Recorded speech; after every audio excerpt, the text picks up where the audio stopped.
El mundo que ves no es todo lo que existe. Hay una batalla que no aparece en los titulares ni en los mapas.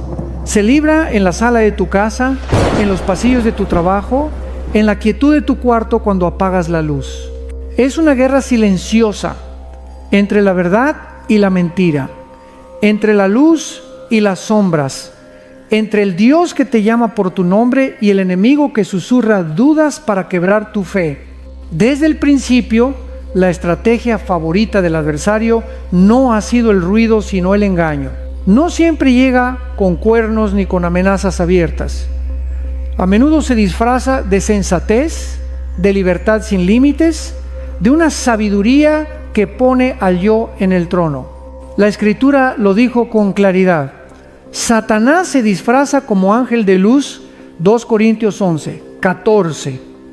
Y desde Génesis 3, su pregunta venenosa sigue sonando. ¿Con qué Dios os ha dicho?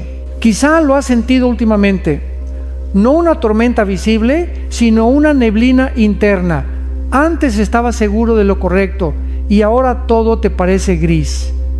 Lo que ayer te incomodaba, hoy lo justificas. Una relación que prometía acercarte a Dios comenzó a apartarte lentamente de la oración. Un hábito inocente se volvió cadena. No llegaron golpes, llegaron susurros, una notificación al teléfono a medianoche, una conversación inocente que siembra cinismo, un consejo que suena moderno pero mata la esperanza. El enemigo rara vez derriba paredes de un empujón. Prefiere abrir grietas imperceptibles hasta que la casa cede. En casa de Mateo pasó así. Tenía un matrimonio estable, 2 hijos y la costumbre de orar brevemente antes de dormir. Nada extraordinario, solo fidelidad pequeña y constante. En su empresa ascendieron a un nuevo jefe, brillante y carismático, que ridiculizaba la fe como si fuera un juguete de infancia. Al principio, Mateo sonreía y guardaba silencio. Después empezó a dormir menos para rendir más y dejó la oración nocturna por cansancio. Semanas más tarde, los domingos se llenaron de pendientes urgentes. Cuando su esposa le preguntó qué ocurría, respondió con fastidio: no seas fanática, Dios entiende. Una frase, una grieta. Una noche, en la cocina, una discusión encendida por un tema mínimo se convirtió en un muro invisible entre ellos. Nadie tiró un plato, pero la paz se quebró. Mateo no notó bombas ni sirenas. Estaba en guerra y no lo sabía. El campo de batalla no es una geografía lejana. Eres tú, tus afectos, tus convicciones, tus hábitos.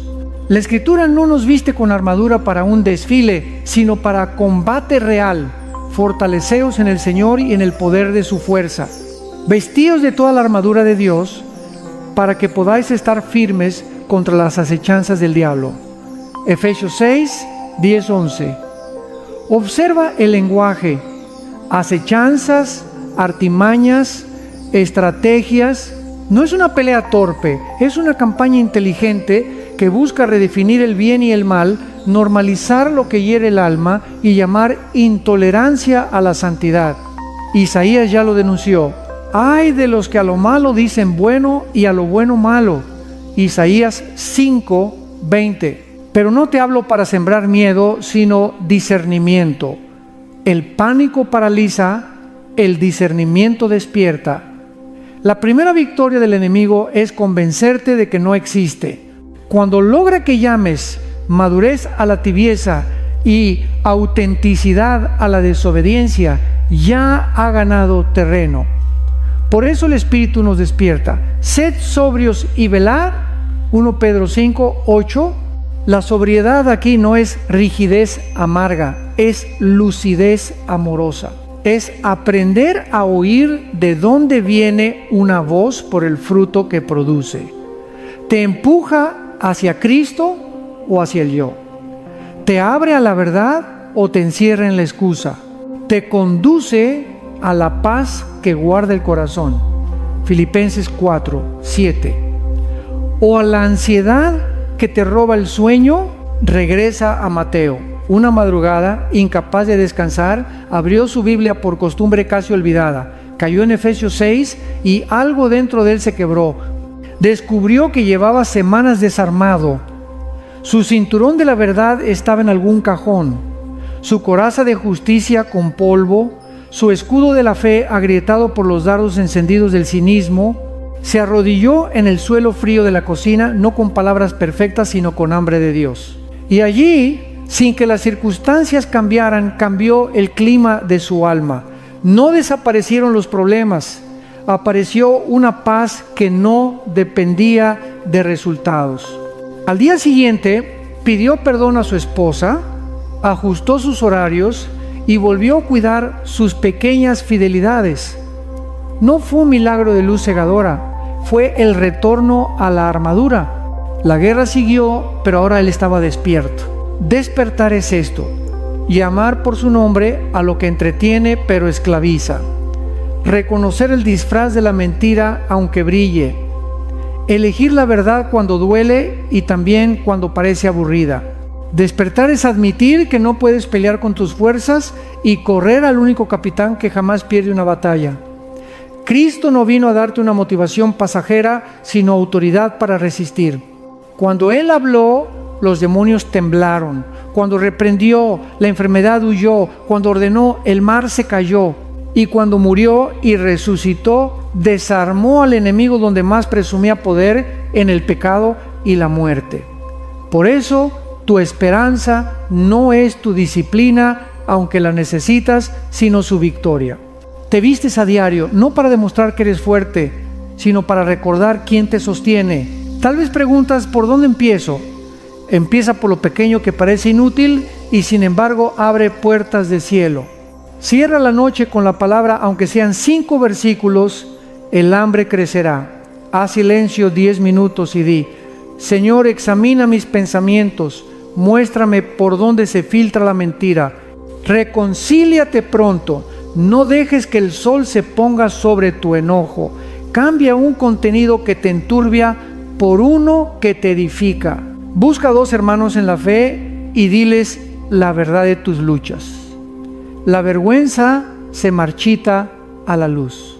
Y cada mañana, antes de mirar el móvil, vuelve a Efesios 6, como quien revisa su equipo antes de salir: cinturón de verdad, coraza de justicia, calzado del evangelio de la paz, escudo de la fe, yelmo de la salvación, espada del espíritu. No es poesía, es supervivencia. El enemigo seguirá ofreciendo atajos brillantes: autonomía sin obediencia, placer sin propósito, espiritualidad sin cruz. Tú, en cambio, elige el camino estrecho que da vida. No porque seas mejor, sino porque fuiste amado primero. Cuando la duda te visite con traje de luz, pregúntale por su fruto. Cuando la tentación te prometa, no pasa nada, pregúntale a qué te está pidiendo renunciar. Y cuando la batalla arrecie, recuerda, no peleas solo. El Dios que te llamó pelea por ti. Estad firmes y orad en todo tiempo. Efesios 6, 13, 18. Esta es tu hora de abrir los ojos. No para temer, sino para ver. No para correr, sino para permanecer. No para negociar, sino para resistir con el corazón anclado en Cristo. La guerra es real, sí, pero más real es aquel que ya la ganó. El engaño es el idioma preferido del enemigo. No necesita cadenas visibles cuando puede atarte con ideas atractivas. Desde el Edén, su táctica ha sido disfrazar la mentira de verdad y hacer que la desobediencia parezca liberación. Con que Dios os ha dicho, Génesis 3, uno fue más que una pregunta, fue el inicio de una rebelión que aún hoy resuena en los corazones humanos. Isaías advirtió: ¡ay de los que a lo malo dicen bueno y a lo bueno malo, que hacen de la luz tinieblas y de las tinieblas luz! Isaías 5:20. Así opera el engaño. invierte los valores, suaviza el pecado y empaqueta la oscuridad en papel brillante. Hoy vivimos en una cultura que eleva el ego como máxima autoridad. Sigue tu corazón, haz tu verdad, tu felicidad es lo único que importa. Estos mantras suenan inofensivos, pero esconden veneno. Jeremías 17:9 nos recuerda que engañoso es el corazón más que todas las cosas y perverso. El engaño no siempre nos llega de fuera, muchas veces brota de adentro. El adversario simplemente amplifica lo que ya existe: deseos torcidos, heridas no sanadas, hambre de aprobación. Así crea una red de mentiras tan convincente que ni siquiera cuestionamos su origen. La historia de Sara lo ilustra bien. Creció en un hogar cristiano, pero al entrar en la universidad se rodeó de amistades que ridiculizaban su fe. Al principio solo sonreía nerviosa, luego comenzó a cuestionar si la Biblia era relevante en pleno siglo XXI. Las redes sociales reforzaban estas dudas, presentando mensajes de amor que justificaban cualquier estilo de vida. Poco a poco, Sara empezó a llamar liberación a lo que antes reconocía como ataduras. No sentía que estaba cayendo, sentía que estaba despertando. Eso es el engaño. Nunca se anuncia con cuernos ni tridentes, sino con discursos que apelan a la empatía y la autodeterminación, pero que terminan esclavizando el alma. Pablo escribió en Romanos 1 que cuando los hombres cambiaron la verdad de Dios por la mentira, fueron entregados a pasiones vergonzosas. Observa la progresión. Primero se rechaza la verdad, luego se abraza la falsedad y finalmente el pecado deja de parecer pecado. Hoy vemos esto en grande. Comportamientos antes vergonzosos ahora son celebrados. Líderes influyentes ridiculizan la santidad como fanatismo.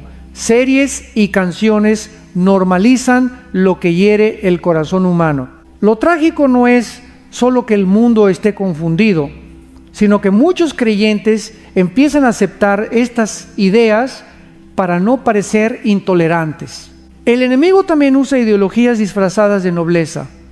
Promueve la sabiduría humana que niega la soberanía de Dios.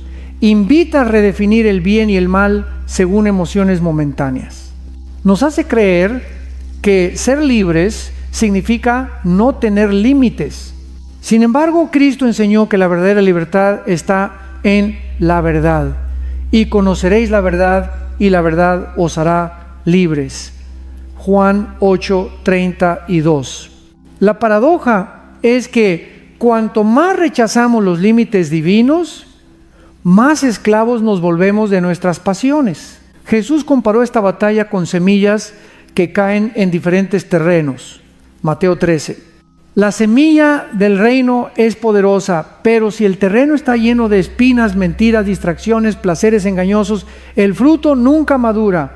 El engaño no siempre arranca la semilla, muchas veces la sofoca lentamente. De ahí la urgencia de cultivar un corazón fértil, oración diaria, comunión con otros creyentes y meditación en la palabra. El engaño también se manifiesta en las medias verdades. No siempre nos atrapa con mentiras descaradas, sino con frases parcialmente correctas. Así fue en el desierto cuando el diablo tentó a Jesús. Mateo 4 citó la escritura pero fuera de contexto, buscando torcer su significado. Jesús respondió con la palabra en su contexto correcto. Esta es una lección vital. Conocer superficialmente la Biblia no basta.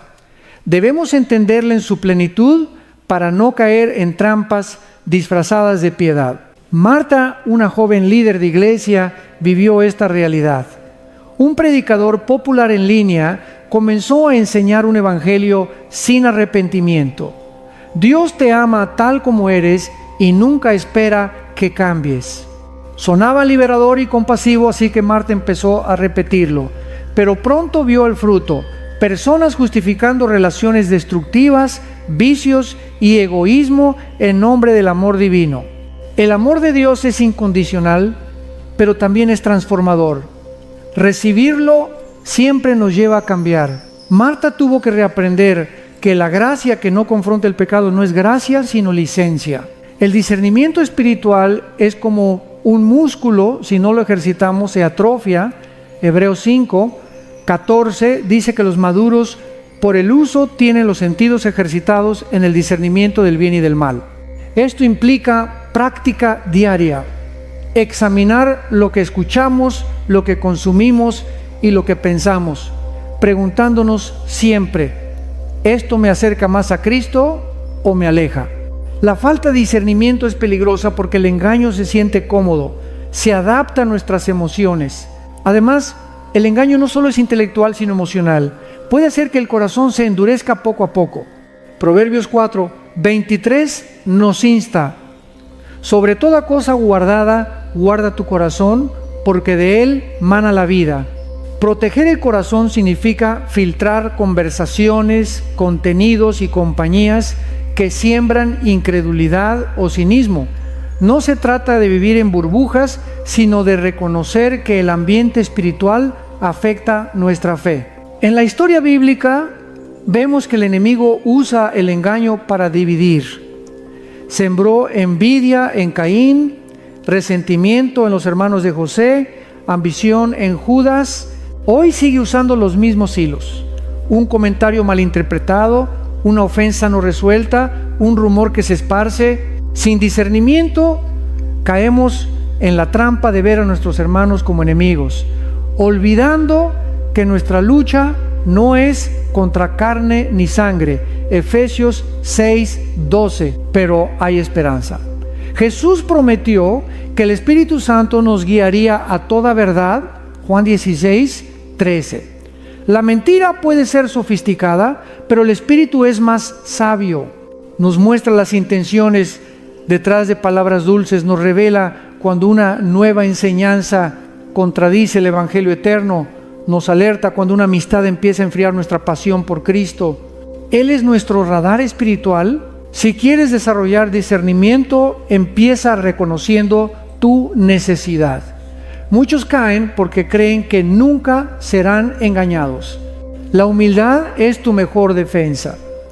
Señor, examina mi corazón, muéstrame si hay camino de perversidad. Salmo 139, 23, 24. Después, sumérgete en la palabra, no como ritual, sino como alimento diario. Haz preguntas difíciles, busca consejo sabio y aprende a esperar la voz de Dios en el silencio. El engaño es real, pero no invencible. La luz siempre expone las tinieblas. Cuando te llenas de la verdad, las mentiras pierden su atractivo. Cuando conoces el carácter de tu Padre, los falsos padres pierden autoridad. Y cuando decides obedecer, aunque el mundo se burle, el cielo se abre a tu favor. En un tiempo donde todo se relativiza, ser firme en la verdad será tu mayor testimonio. Hoy elige pedir discernimiento. No te contentes con frases virales ni mensajes fáciles. Profundiza. Pregunta: ¿qué fruto produce esto en mi vida? ¿Me hace amar más a Dios y a las personas? ¿Refleja el carácter de Cristo? Si la respuesta es no, ciérrale la puerta al engaño. La guerra se gana primero en el corazón. Y tu mayor arma es la verdad que no cambia, la palabra viva que corta cadenas y da libertad. El campo de batalla espiritual no solo está en las ideas y las filosofías, también se infiltra en los lugares que deberían ser los más seguros. Tu hogar, tu familia, tu círculo de amigos. Muchas veces el enemigo no ataca con violencia directa, sino con estrategias silenciosas. Un malentendido que nunca se aclara, una herida emocional que no se sana, una palabra dura que resuena durante años. Lo que empieza como un susurro se transforma en un muro invisible que separa corazones. Así nacen los conflictos familiares que desgastan generaciones enteras. Las Escrituras nos muestran este patrón. Mira a Caín y Abel, Génesis 4. No hubo una guerra declarada entre hermanos, solo celos no confrontados, ira acumulada y la voz del pecado susurrando en la puerta del corazón de Caín. Dios mismo le advirtió: El pecado está a la puerta con todo su deseo, pero tú puedes dominarlo. Génesis 4:7. Caín ignoró esa voz y el resultado fue trágico. Esa misma dinámica se repite hoy en matrimonios que dejan que las pequeñas ofensas crezcan, en padres e hijos que dejan de hablarse por orgullo, en amistades de años que se rompen por resentimientos nunca confesados. En la vida de Laura esto fue evidente.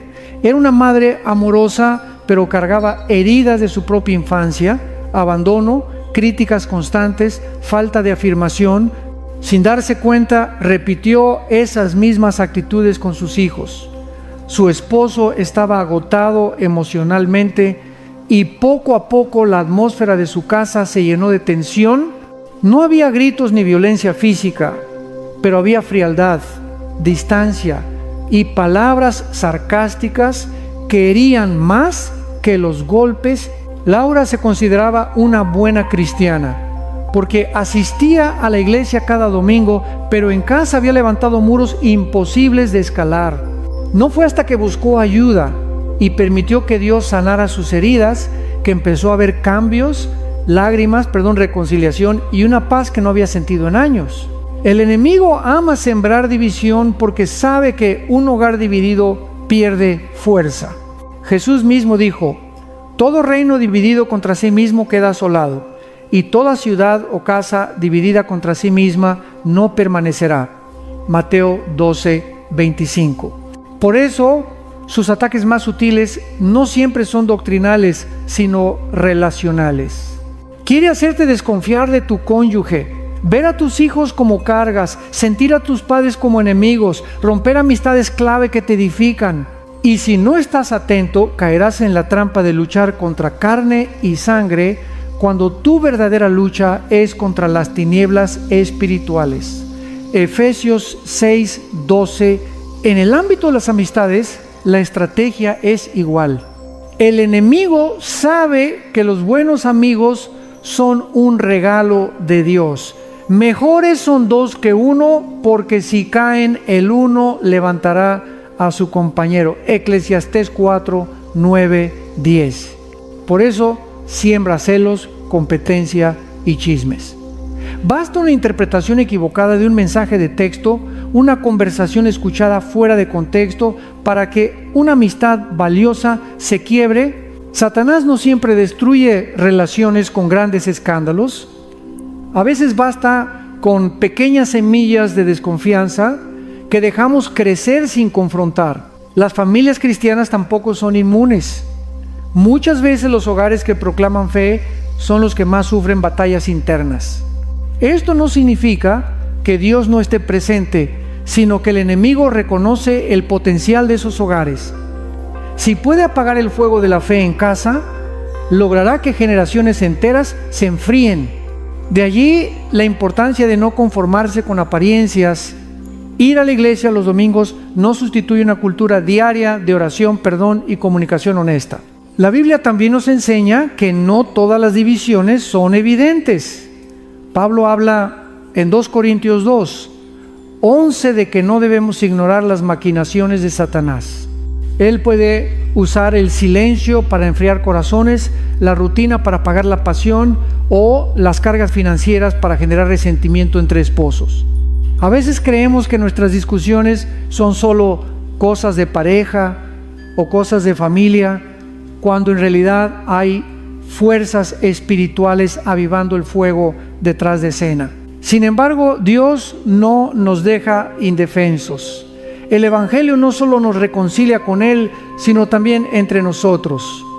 Efesios 2:14 declara que Cristo derribó la pared intermedia de separación. Cuando entregamos nuestras heridas y ofensas al Señor, Él no solo sana nuestra relación con Él, sino que restaura las relaciones humanas. Esto requiere humildad, reconocer errores, pedir perdón, renunciar al orgullo que insiste en tener la última palabra. La verdadera guerra espiritual muchas veces se gana cuando decides humillarte y amar al otro incluso cuando no lo merece. Un matrimonio en crisis que conocí vivió esta realidad. Ambos eran líderes de iglesia, pero estaban al borde del divorcio. La esposa se sentía ignorada, el esposo incomprendido. Pasaron meses de discusiones y frialdad hasta que aceptaron consejería. Durante una sesión el consejero les recordó: no son enemigos, están en el mismo equipo. El verdadero enemigo está usando sus heridas para dividirlos. Esas palabras fueron un despertar. Por primera vez en mucho tiempo oraron juntos, confesaron sus resentimientos y permitieron que Dios los sanara. Hoy sirven en su iglesia como mentores de otros matrimonios, usando su historia como testimonio de restauración. Los hijos también sufren las batallas espirituales en casa. Padres distraídos o ausentes crean vacíos que el mundo llena con ideologías y tentaciones. La mejor defensa no es solo imponer reglas, sino modelar amor y fe genuinos. Deuteronomio 6:7 nos enseña a hablar de la palabra cuando estés en tu casa andando por el camino, al acostarte y cuando te levantes. La vida espiritual de los hijos no se forma solo en la iglesia, sino en la cotidianidad, conversaciones durante la cena, oraciones antes de dormir, disculpas sinceras cuando los padres fallan. Si quieres proteger tu hogar del enemigo, empieza por invitar la presencia de Dios cada día. Haz de tu sala un altar, no solo un espacio para entretenimiento. Abre la Biblia en voz alta, aunque parezca simple. Canta alabanzas mientras cocinas o trabajas. Bendice a tus hijos con palabras de vida. Cuando un conflicto surja, ora antes de hablar.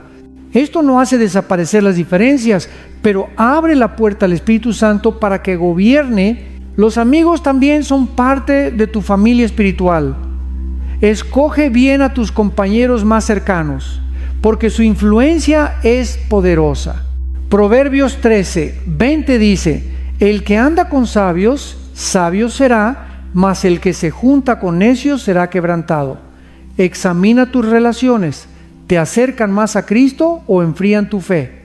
Decide invertir tiempo en amistades que edifiquen, aunque sean pocas. No olvides que incluso Jesús tenía un círculo íntimo de 3 discípulos. La multitud no siempre es sinónimo de apoyo verdadero. En conclusión, el enemigo trabaja en silencio para erosionar nuestras relaciones. Su objetivo no es solo que discutas con tu pareja o que te alejes de tus amigos.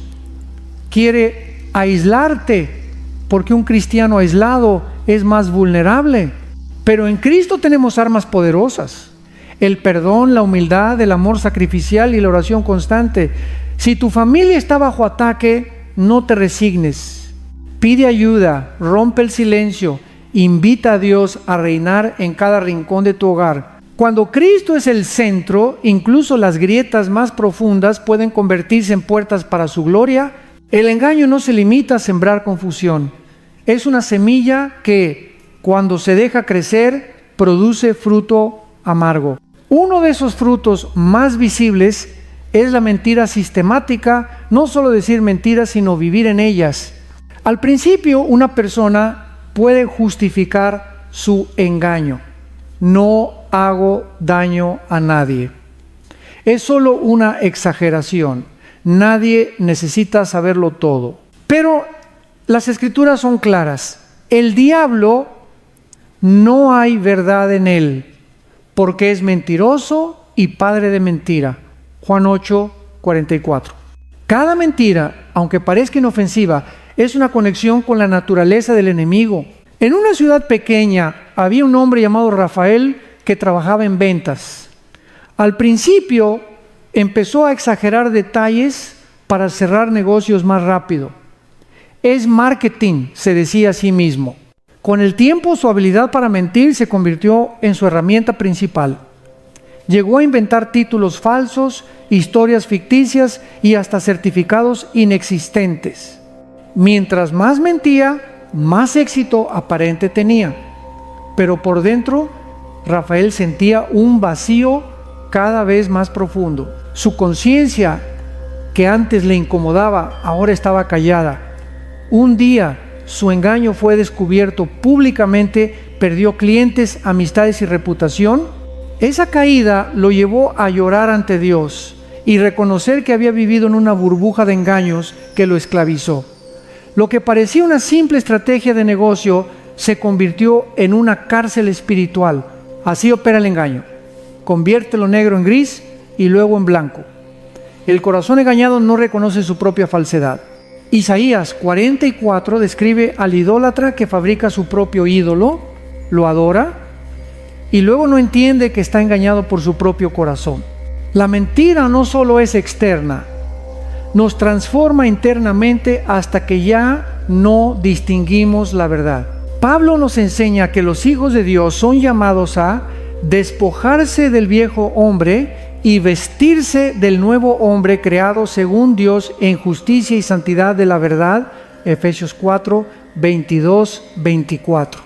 Vivir en la verdad no es solo evitar mentiras, es caminar en integridad, con coherencia entre lo que decimos y hacemos. El mundo está hambriento de autenticidad y los cristianos que viven la verdad son faros en la oscuridad. Otro fruto del engaño es la manipulación del lenguaje. Las palabras diseñadas para construir se convierten en armas. Hoy vemos cómo términos bíblicos son reinterpretados.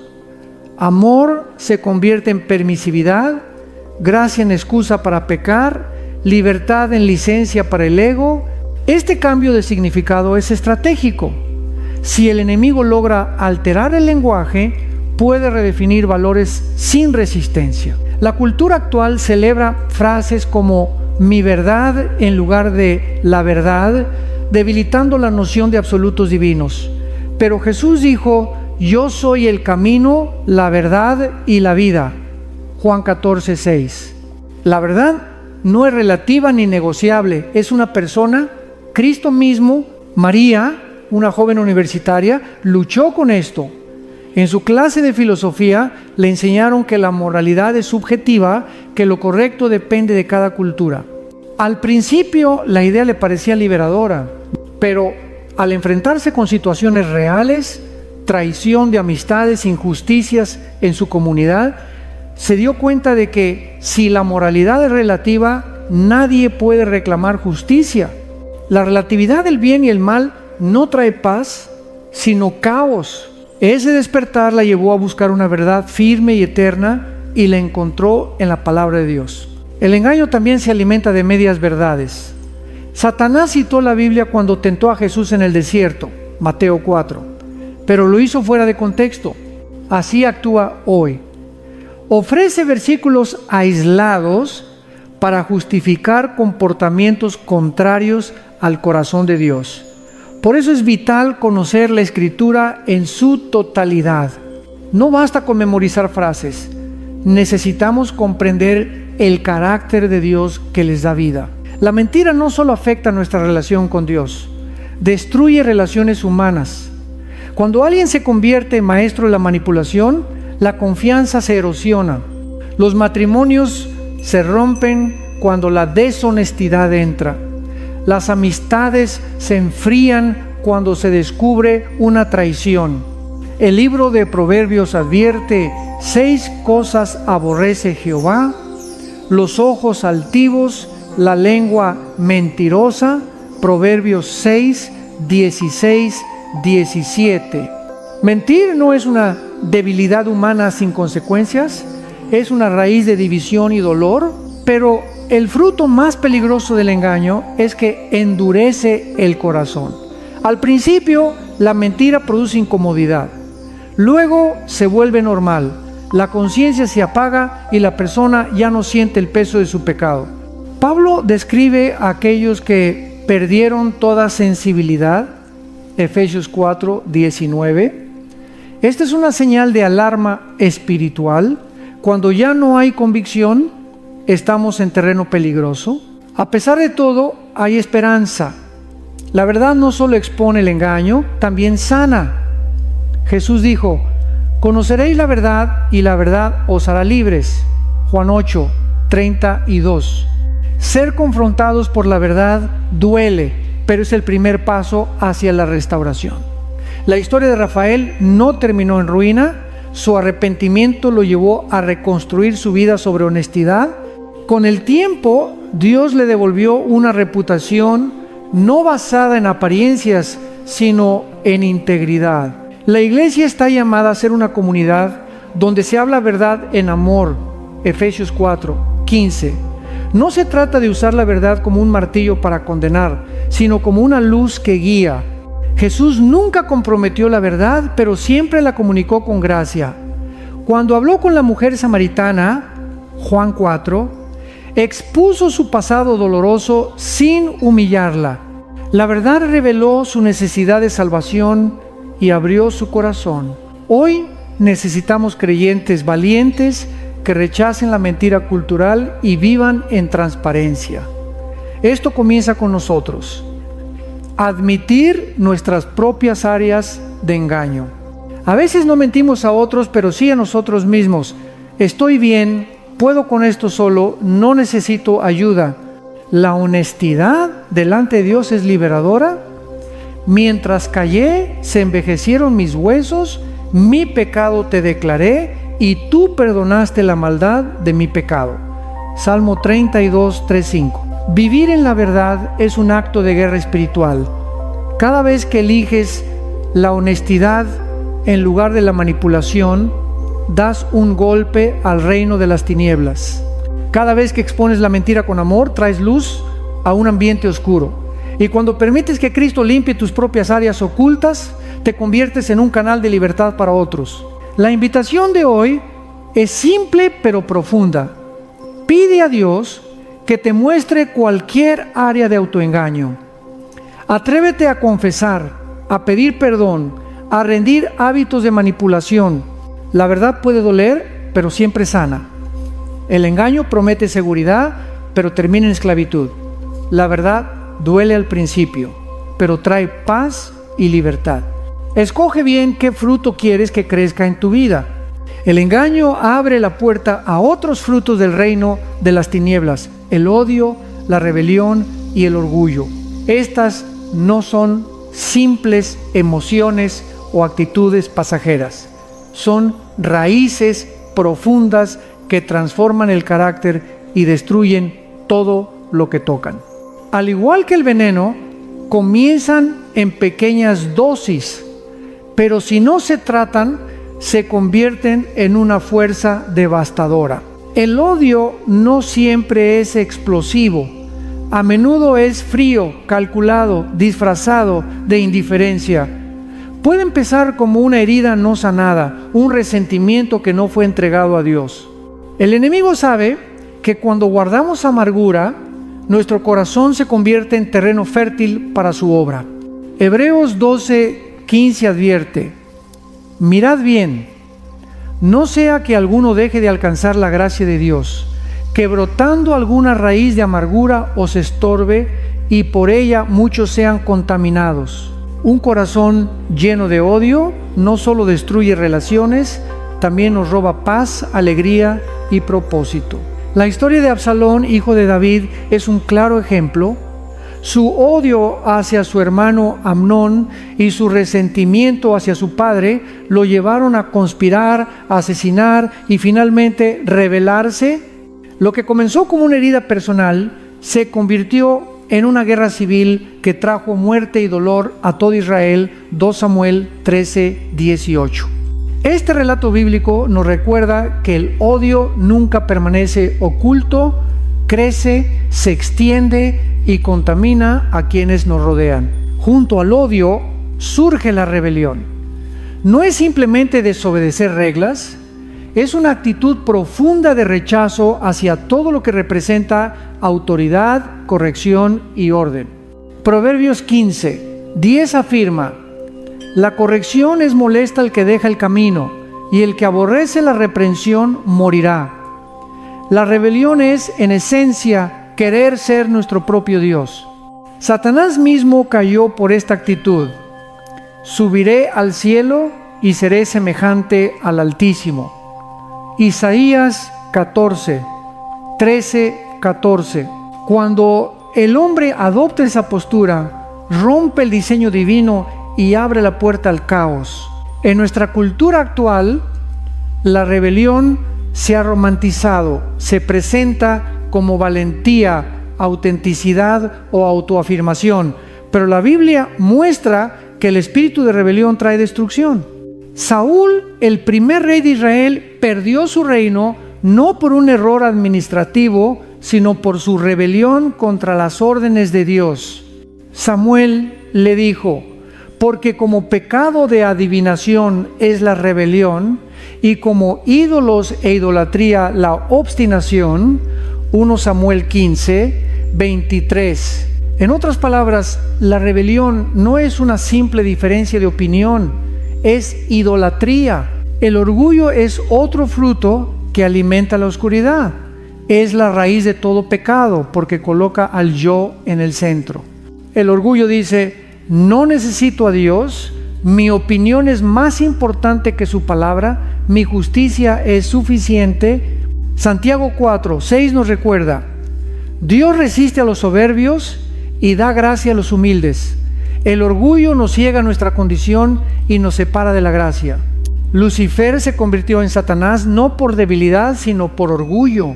Esa misma semilla sigue tentando a la humanidad buscar independencia de Dios en lugar de sumisión a Él. Marcos, un joven empresario exitoso, experimentó este ciclo, creció en la iglesia, pero su ascenso económico lo llenó de autosuficiencia. Pronto dejó de orar, luego de congregarse, y finalmente de reconocer a Dios. Mi esfuerzo me trajo aquí, pensaba, pero una crisis financiera lo dejó en ruinas en cuestión de meses. Fue entonces cuando entendió que su vida había sido un altar a su ego. Con lágrimas regresó a Dios y descubrió que el verdadero éxito no está en controlar todo, sino en rendirse al Señor. El odio, la rebelión y el orgullo no solo destruyen individuos, rompen comunidades enteras. En iglesias, estos frutos dividen congregaciones. En familias, crean generaciones enteras separadas por resentimientos. En la sociedad, producen violencia y desprecio por la verdad. Por eso, la Biblia enfatiza tanto el carácter de Cristo, mansedumbre, humildad y obediencia. Jesús, el Hijo de Dios, lavó los pies de sus discípulos. Juan 13, el más grande se hizo siervo. Esa es la antítesis del orgullo. La solución no es fingir humildad, sino permitir que el Espíritu Santo transforme el corazón. Filipenses 2, 3, 5 nos llama a no hacer nada por egoísmo o vanidad, sino con humildad, considerando a los demás como superiores a uno mismo. Haya en vosotros este sentir que hubo también en Cristo Jesús. Este cambio no ocurre automáticamente. Requiere reconocer nuestra necesidad, confesar nuestro pecado y someternos diariamente al Señor. El perdón es clave para vencer el odio. Perdonar no significa justificar lo que nos hicieron, sino entregar el derecho de venganza a Dios. Romanos 12, 19 dice: no os venguéis vosotros mismos, porque escrito está: mía es la venganza, yo pagaré, dice el Señor. El perdón es un acto de fe. Creemos que Dios es juez, justo y que su justicia es perfecta. Para vencer la rebelión necesitamos aprender a recibir corrección. Proverbios 9, 8, 9 enseña que el sabio ama la reprensión porque lo hace crecer. En una cultura que idolatra la independencia, aceptar autoridad parece débil, pero en el reino de Dios es sabiduría. Jesús mismo se sometió al Padre, incluso hasta la cruz. Filipenses 2, 8. El orgullo se combate con gratitud y servicio. Cuando recordamos que todo lo que tenemos viene de Dios, el ego pierde fuerza. Servir a otros rompe el ciclo del yo primero y nos hace más como Cristo. Practicar actos sencillos de servicio, escuchar a alguien, ayudar sin esperar recompensa, dar tiempo a quien lo necesita, es un ejercicio espiritual que debilita el orgullo. Vivimos en una era donde el odio, la rebelión y el orgullo se celebran como virtudes. Las redes sociales glorifican la confrontación, el haz lo que quieras y el culto a la imagen personal. Pero la palabra de Dios nos llama a otro camino: humildad, mansedumbre y amor sacrificial. No es un camino popular, pero es el único que trae verdadera paz y victoria espiritual. Hoy es un buen momento para examinar tu corazón. ¿Hay resentimiento escondido? ¿Hay actitudes de rebeldía hacia Dios o líderes espirituales? ¿Hay orgullo disfrazado de confianza? Pide al Espíritu Santo que revele esas áreas y comienza un proceso de sanidad.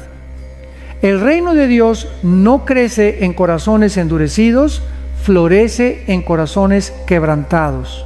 Jesús prometió: bienaventurados los mansos, porque ellos recibirán la tierra por heredad. Mateo 5:5.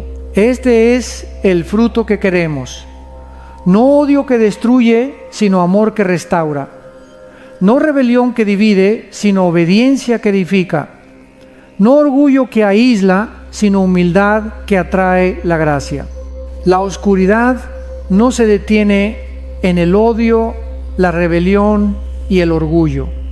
Otro fruto devastador que crece cuando el enemigo gana terreno es la inmoralidad y la pérdida de autocontrol. Lo que una vez fue vergonzoso, ahora se celebra, los límites desaparecen y el corazón se convence de que el placer momentáneo es más valioso que la pureza eterna. Esta es una táctica antigua: cambiar el concepto de libertad por libertinaje. Pablo lo dijo claramente: todo me es lícito, mas no todo conviene, no me dejaré dominar de ninguna. 1 Corintios 6:12. La inmoralidad no aparece de repente, es un descenso lento. Empieza con una curiosidad aparentemente inocente, una imagen, una conversación, un pensamiento sin filtrar. Lo que parecía inofensivo se convierte en un hábito y el hábito en esclavitud. Jesús enseñó que el pecado comienza en el corazón antes de expresarse en acciones en Mateo 5:28. Por eso, cuando cedemos terreno en lo interno, la batalla externa ya está perdida. Andrea vivió esta realidad. De adolescente comenzó a ver series y películas con contenido explícito porque todos las veían. Al principio se incomodaba, pero después se volvió normal. Sus estándares cambiaron lentamente y lo que antes le parecía incorrecto se volvió parte de su rutina. Años más tarde se encontró atrapada en relaciones tóxicas y vacías. Lo que prometía satisfacción solo le dejó más soledad y vergüenza. Fue en un retiro cristiano donde escuchó: la pureza no es solo un mandato, es protección. Esas palabras rompieron sus cadenas. Con lágrimas entregó su pasado a Cristo y él comenzó un proceso de restauración profunda. La cultura actual glorifica la sensualidad. Las redes sociales venden cuerpos como mercancías. Las canciones promueven la promiscuidad y los medios ridiculizan la pureza como anticuada. Pero Dios no cambió de opinión, porque esta es la voluntad de Dios, vuestra santificación, que os apartéis de fornicación. 1 Tesalonicenses 4:3. La pureza no es represión, es libertad verdadera. Cada límite divino está diseñado para protegernos, no para privarnos. Cuando la inmoralidad se apodera del corazón, también se pierde el autocontrol. El fruto del Espíritu incluye templanza, Gálatas 5:22-23, pero cuando cedemos al pecado, la templanza se desvanece. El alma siempre quiere más placer, más emociones, más experiencias. Así la persona se vuelve esclava de sus propios deseos.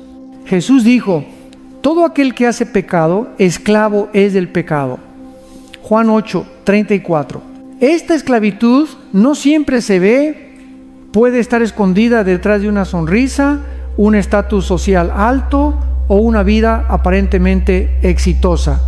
Pero en lo secreto hay cadenas. La historia bíblica de Sansón es un ejemplo poderoso. Un hombre ungido desde su nacimiento, llamado a liberar a Israel, terminó preso y humillado por no dominar sus pasiones. Cada compromiso pequeño con el pecado lo llevó más cerca de la ruina hasta que perdió la fuerza que Dios le había dado. Sin embargo, incluso en su fracaso, cuando clamó a Dios, recibió una última oportunidad. Esto nos enseña que aunque el pecado robe nuestra visión y fuerza, el arrepentimiento sincero siempre abre la puerta a la restauración. La inmoralidad también destruye el concepto de amor. Lo que comienza como atracción sana puede convertirse en deseo egoísta. El amor genuino busca el bienestar del otro. El deseo sin control busca satisfacción personal. Esta distorsión ha llevado a millones a relaciones rotas, adicciones sexuales y vacío emocional. La sociedad lo llama libertad sexual, pero la palabra lo llama esclavitud espiritual. Sin embargo, la buena noticia es que Cristo puede restaurar incluso las áreas más rotas. Muchos temen hablar de pureza porque sienten vergüenza por su pasado. Pero Jesús no vino a condenar, sino a sanar. En Juan 8, cuando una mujer sorprendida en adulterio fue llevada ante él, los acusadores querían apedrearla. Jesús los desarmó con una frase: el que de vosotros esté sin pecado sea el primero en arrojar la piedra. 1 a 1 se fueron. Luego miró a la mujer y dijo: ni yo te condeno, vete y no peques más. Así es su gracia. Nos rescata, nos levanta y nos llama a un nuevo estilo de vida. La pureza no es solo una decisión moral, es una respuesta de amor. Cuando entendemos el precio que Cristo pagó, comenzamos a ver nuestro cuerpo y nuestra mente como templos del Espíritu Santo. 1 Corintios 6, 19, 20. Esto cambia todo. Lo que vemos, lo que escuchamos, lo que permitimos en nuestro corazón. Vivir en santidad no es un sacrificio vacío, es un acto de adoración. Para mantener la pureza necesitamos estrategias espirituales y prácticas. Primero, llenar el corazón de la palabra. El salmista dijo: en mi corazón he guardado tus dichos para no pecar contra ti. Salmo 119, 11. Segundo, establecer límites claros. Lo que permite es ver con quién pasas tiempo, cómo usas tu tiempo libre. Tercero, buscar comunidad. No puedes ganar esta batalla solo. Santiago 5, 16 nos llama a confesar nuestras faltas y orar unos por otros para ser sanados. Cuarto, mantener una vida activa de oración. Jesús enseñó que debemos velar y orar para no entrar en tentación. Mateo 26, 41. El enemigo quiere que creas que ya es demasiado tarde, que tu pureza se perdió para siempre, pero la sangre de Cristo no solo limpia, también restaura. Él puede darte un corazón nuevo, libre de cadenas y lleno de gozo. Aun si tu pasado está marcado por errores, Dios puede escribir un futuro distinto. Su gracia es más grande que cualquier caída. Hoy es un llamado a volver a los brazos del Padre. Como el hijo pródigo, tal vez te has alejado persiguiendo placeres que prometían libertad, pero solo trajeron soledad. El Padre no te espera con reproches, sino con amor. Quiere vestirte de nuevo, darte un anillo de identidad y celebrar tu regreso. Lucas 15, 11, 24. La pureza no es una carga imposible, es un regalo que Dios quiere devolverte. Empieza hoy con un acto de entrega sincera. Señor, limpia mi corazón, renueva mi mente, dame fuerzas para honrarte en todo. El camino no será fácil, pero su espíritu te guiará. Cada victoria, por pequeña que parezca, es una derrota para el reino de las tinieblas. Y mientras más avances, más experimentarás el gozo verdadero que no depende de deseos pasajeros, sino de una relación profunda con tu Creador. El enemigo sabe que una persona en paz es una persona difícil de derrotar. La paz no es simplemente ausencia de problemas, es un estado profundo de confianza en Dios, un ancla que permanece firme aunque el mundo se derrumbe. Por eso Satanás dedica gran parte de sus esfuerzos a robar nuestra paz. Su estrategia no siempre es un ataque frontal, muchas veces es una infiltración silenciosa, una palabra dicha en el momento exacto para herirte, una preocupación que se convierte en ansiedad crónica, una circunstancia inesperada que siembra temor. Así comienza la batalla en la mente y el corazón. La Biblia nos recuerda que el ladrón no viene sino para hurtar y matar y destruir. Juan 10:10. Una de las cosas más valiosas que quiere robar es tu paz, porque cuando la pierdes te vuelves más vulnerable. Pierdes claridad, reaccionas en lugar de responder, tomas decisiones apresuradas que pueden abrir puertas a más dolor. Por eso, Filipenses 4, 6, 7 nos da un consejo poderoso. Por nada estéis afanosos, sino sean conocidas vuestras peticiones delante de Dios en toda oración y ruego, y la paz de Dios, que sobrepasa todo entendimiento, guardará vuestros corazones y vuestros pensamientos en Cristo Jesús. Imagina Raúl, un padre de familia que perdió su trabajo inesperadamente. Su mente estaba llena de ¿y si no consigo otro empleo? ¿Y si no puedo pagar la renta? ¿Y si decepciono a mi familia? Cada día se despertaba con una sensación de opresión en el pecho, pero una noche, en medio de lágrimas, decidió entregarle todo a Dios. No hubo un milagro inmediato que resolviera sus finanzas, pero algo cambió en su interior. Un descanso inexplicable llenó su corazón. Esa paz no vino de tener todas las respuestas, sino de confiar en que Dios tenía el control. El enemigo usa diversas armas para perturbar la paz. El miedo es un susurro constante que magnifica los problemas y minimiza a Dios. Hace que un obstáculo parezca una montaña insuperable. Pero la palabra dice: no nos ha dado Dios espíritu de cobardía, sino de poder, de amor y de dominio propio. 2 Timoteo 1, 7. La confusión.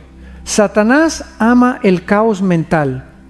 Quiere que tu mente esté tan saturada de opciones y preocupaciones que te paralices. Dios, en cambio, es un Dios de orden y claridad. 1 Corintios 14, 33. El conflicto. El enemigo siembra discordia en hogares y comunidades para mantenernos distraídos y desgastados. ¿Cuántas familias se dividen no por grandes problemas, sino por pequeñas disputas nunca resueltas? La culpa y la condenación. Si no puede atraparte con miedo, lo hará con acusaciones. Te recordará tu pasado, tus errores, tus debilidades, para que vivas en tormento en lugar de gracia. Pero Romanos 8, 1 declara: ninguna condenación hay para los que están en Cristo Jesús. Un ejemplo bíblico de cómo el enemigo intenta robar la paz es el profeta Elías. Después de una gran victoria contra los profetas de Baal, recibió una amenaza de Jezabel y huyó al desierto deprimido y temeroso. 1 Reyes 19. A pesar de haber visto milagros, el miedo lo paralizó. ¿Qué hizo Dios? No lo reprendió con dureza, lo fortaleció con alimento, descanso y su presencia en un silbo apacible. Este relato nos recuerda que Dios restaura nuestra paz de manera suave, no con gritos, sino con un toque de amor que calma nuestras tormentas internas. En nuestro mundo moderno, la ansiedad se ha convertido en una epidemia. Redes sociales, noticias alarmantes, presión social y económica, todo parece diseñado para mantenernos en alerta constante. Pero el Evangelio ofrece una paz que no depende de circunstancias. Jesús dijo: la paz os dejo, mi paz os doy, yo no os la doy como el mundo la da, no se turbe vuestro corazón, ni tenga miedo. Juan 14, 27. La paz de Cristo no es frágil ni temporal, es un regalo sobrenatural que guarda el corazón aun cuando nada parece tener sentido. ¿Cómo podemos proteger nuestra paz? Oración constante. La oración no es solo pedir cosas, es un intercambio de cargas. Cada vez que oramos dejamos peso a los pies de Cristo y recibimos su descanso. Renovar la mente con la palabra. Lo que piensas afecta tu paz. Romanos 12:2 nos llama a renovar nuestra mente para no conformarnos al sistema del mundo. Memorizar y declarar promesas bíblicas es un escudo poderoso. Practicar gratitud. La gratitud cambia el enfoque del problema a la provisión de Dios. Aún en la tormenta siempre hay algo por lo cual agradecer. Cuidar tus entradas. Lo que ves, escuchas y lees impacta tu paz. Si te rodeas de noticias negativas o amistades tóxicas, tu espíritu se cargará. Filtra tus fuentes y rodéate de personas que te edifiquen. Comunidad de fe. Dios no nos diseñó para luchar solos. Compartir nuestras cargas con otros creyentes nos ayuda a mantenernos firmes. Santiago 5:16 nos invita a orar unos por otros para ser sanados. María, una mujer viuda que había perdido a su esposo tras 40 años de matrimonio, es un ejemplo vivo de cómo la paz de Dios es real. Durante el funeral, familiares y amigos se sorprendieron de verla sonriente, no por insensibilidad, sino por la certeza de que su esposo estaba con el Señor. Años después, seguía testificando: la paz de Cristo es lo único que me sostuvo cuando sentía que me moría por dentro. Su historia es prueba de que esta paz no es teoría, sino una fuerza sobrenatural que nos permite caminar en medio del dolor con esperanza. El enemigo nunca dejará de intentar perturbar nuestra paz, pero Jesús ya nos dio armas para protegerla. Filipenses 4:7 describe esta paz como un guardia que cuida nuestro corazón y mente. Imagínate un soldado celestial vigilando tus pensamientos, bloqueando la ansiedad y recordándote: todo está bajo control. Esa es la herencia de los hijos de Dios. Hoy, si sientes que la paz te ha sido robada, haz una pausa. Respira hondo, ora y recuerda quién es tu Padre. Devuélvele tus cargas y confía en que su paz sobrenatural llenará tu corazón. La tormenta puede seguir rugiendo, pero con Cristo en tu barca, ninguna ola puede hundirte. La palabra de Dios siempre ha sido el blanco principal del enemigo. Desde el principio de la historia humana, Satanás ha cuestionado y distorsionado lo que Dios dijo. ¿Con qué Dios os ha dicho? Génesis 3. Esta es su estrategia preferida: sembrar duda, relativizar la verdad y desacreditar la autoridad divina. Hoy, el ataque contra las Escrituras no solo viene en forma de persecución abierta, sino también en intentos sutiles de diluir su mensaje. Vivimos en una cultura que rechaza los absolutos. La sociedad prefiere una verdad que se adapte a los deseos humanos en lugar de confrontarlos. Esto no es nuevo. El profeta Isaías ya lo denunció. Hay de los que a lo malo dicen bueno y a lo bueno malo. Isaías 5:20. El enemigo utiliza ideologías, entretenimiento y educación para presentar la palabra de Dios como anticuada, opresiva o irrelevante. Lo que antes se consideraba virtud, ahora se ridiculiza. Y lo que antes se llamaba pecado, ahora se celebra. En muchos países, el rechazo a la Biblia se ha vuelto oficial. Escuelas y gobiernos promueven valores que contradicen abiertamente la Escritura. Pero el ataque más peligroso no siempre es externo, a menudo ocurre dentro de la iglesia. Pastores y líderes, temiendo ofender, predican solo los pasajes cómodos mientras omiten las partes que llaman al arrepentimiento. Se ofrece un evangelio sin cruz, sin sacrificio, sin obediencia. Este es uno de los engaños más efectivos del enemigo. Mantener la apariencia de fe, pero sin poder transformador. Pablo lo advirtió en 2 Timoteo 3:4. Porque vendrá tiempo cuando no sufrirán la sana doctrina, sino que teniendo comezón de oír, se amontonarán maestros conforme a sus propias concupiscencias, y apartarán de la verdad el oído, y se volverán a las fábulas. Sofía, una joven universitaria, creció en la iglesia, pero comenzó a seguir influencers que mezclaban espiritualidad con filosofía secular. Decían: la Biblia tiene cosas buenas, pero no es literal. Cada uno debe encontrar su propia verdad. Poco a poco, Sofía dejó de leer la palabra y comenzó a guiarse solo por emociones. Cuando atravesó una crisis personal, esas filosofías no pudieron sostenerla. Fue entonces cuando regresó a la Escritura y la palabra, como una espada, Hebreos 4:12, penetró su corazón y le devolvió esperanza. Descubrió que la Biblia no es solo un libro antiguo, sino una voz viva que transforma vidas. El enemigo también intenta silenciar a quienes proclaman la verdad. Desde los apóstoles hasta los creyentes de hoy, el mensaje bíblico siempre ha provocado resistencia. Hechos 4 relata que Pedro y Juan fueron arrestados por predicar en el nombre de Jesús. Los líderes religiosos no podían negar los milagros, pero querían callar el mensaje. Lo mismo sucede hoy en algunos lugares. Confesar que crees en lo que dice la Biblia puede costarte tu reputación, tu trabajo e incluso tu libertad. Jesús lo advirtió: si a mí me han perseguido, también a vosotros os perseguirán. Juan 15:20. Sin embargo, ningún poder humano puede destruir la palabra de Dios. Isaías 40:8 declara: sécase la hierba, marchítase la flor, mas la palabra del Dios nuestro permanece para siempre. A lo largo de la historia, imperios enteros han intentado prohibirla. Dictadores han quemado Biblias, filósofos han declarado su muerte, pero la Escritura sigue siendo el libro más traducido, más leído y más influyente del mundo. Esto demuestra que no es un texto humano, es la voz de Dios. El ataque contra la palabra no siempre es agresivo. A veces es astuto y gradual.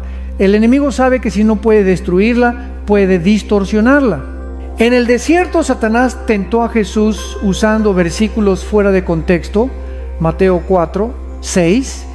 Jesús respondió con escritura correctamente interpretada, dándonos ejemplo de cómo pelear. Conocer la palabra es vital, pero conocerla en contexto es aún más importante.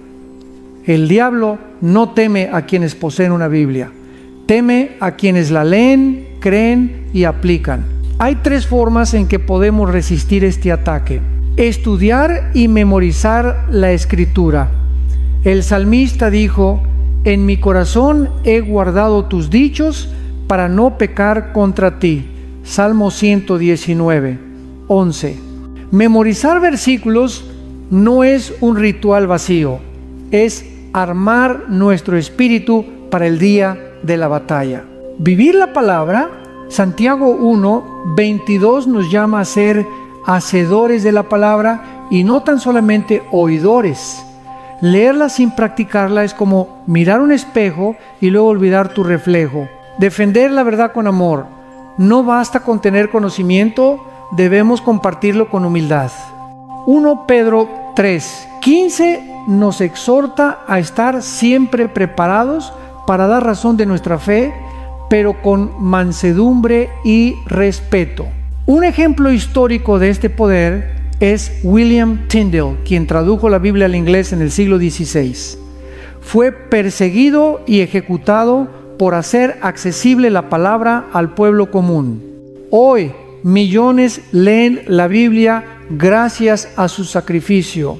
Su historia nos recuerda que cada generación debe decidir si guardará la palabra en secreto o la proclamará valientemente. El enemigo quiere reemplazar la Biblia con sabiduría humana, emociones fluctuantes y entretenimiento vacío. Pero cuando la palabra de Dios reina en tu corazón, no importa cuán fuerte sea el ataque, tendrás una roca firme bajo tus pies. Jesús dijo: el cielo y la tierra pasarán, pero mis palabras no pasarán. Mateo 24:35. Hoy más que nunca necesitamos cristianos que vuelvan a amar la Escritura, no solo como libro devocional, sino como manual de guerra. Si el enemigo está atacando tu fe, empieza abriendo tu Biblia. Allí encontrarás la voz de tu Padre, la espada para derrotar mentiras y el mapa que te lleva a la victoria. El pecado no arrepentido es como una gota de veneno que cae lentamente en el alma. Al principio parece inofensivo, pero con el tiempo se convierte en una enfermedad espiritual que entumece la conciencia, distorsiona la verdad y separa el corazón de Dios. No se trata solo de una acción equivocada, es una condición del corazón.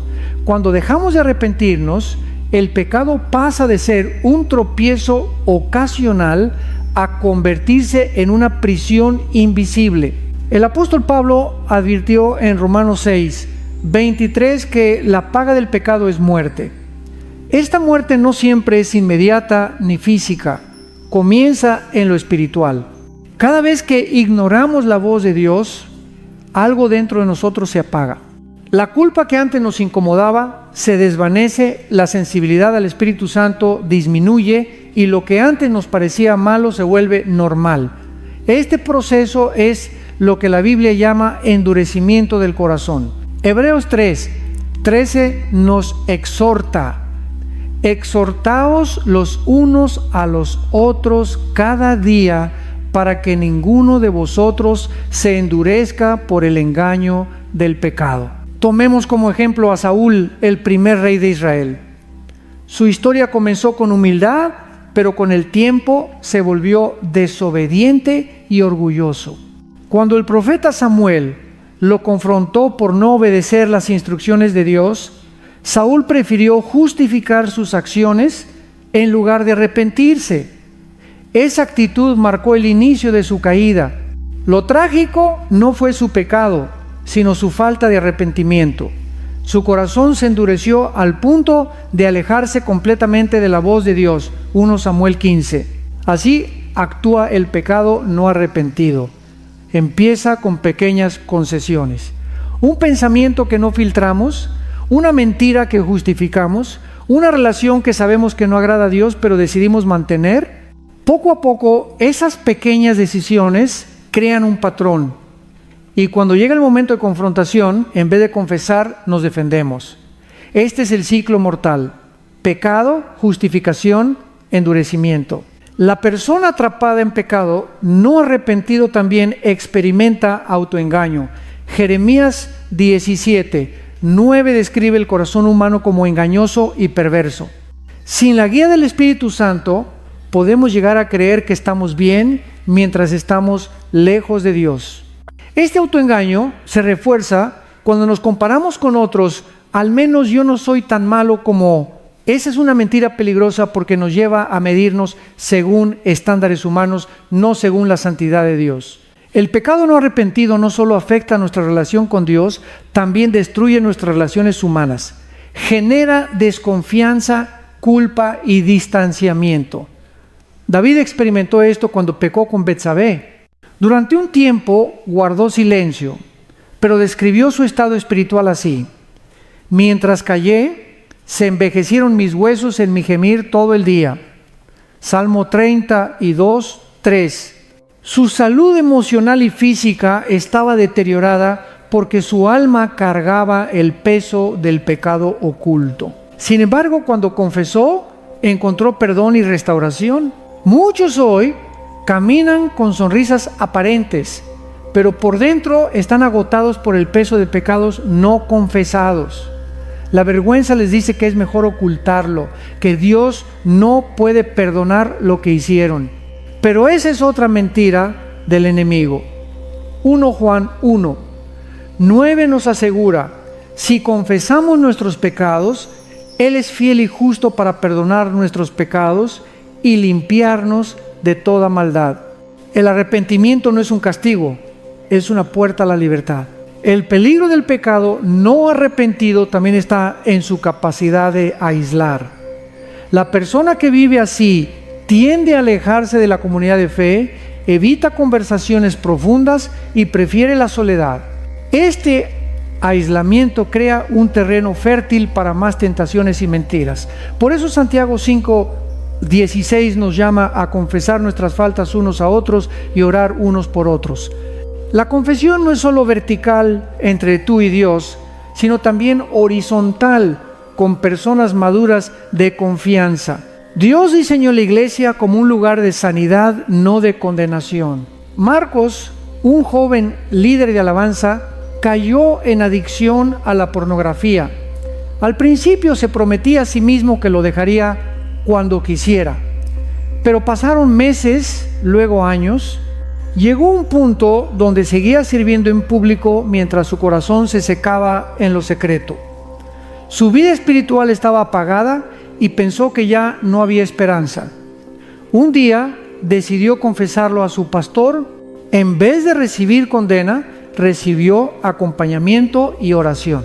A través de consejería, ayuno y rendición diaria, Dios restauró su vida. Hoy comparte su testimonio con jóvenes que enfrentan la misma lucha, y su historia es prueba de que ningún pecado es demasiado grande para la gracia de Dios. Para romper el ciclo del pecado no arrepentido, hay 3 pasos esenciales. Reconocer, admitir el pecado sin excusas. No es decir todos lo hacen o no es tan grave. Es aceptar que hemos ofendido a un Dios santo. Confesar, hablarlo con Dios y cuando sea necesario con personas maduras espiritualmente. La confesión trae luz a las tinieblas. Abandonar. Apartarse intencionalmente del pecado.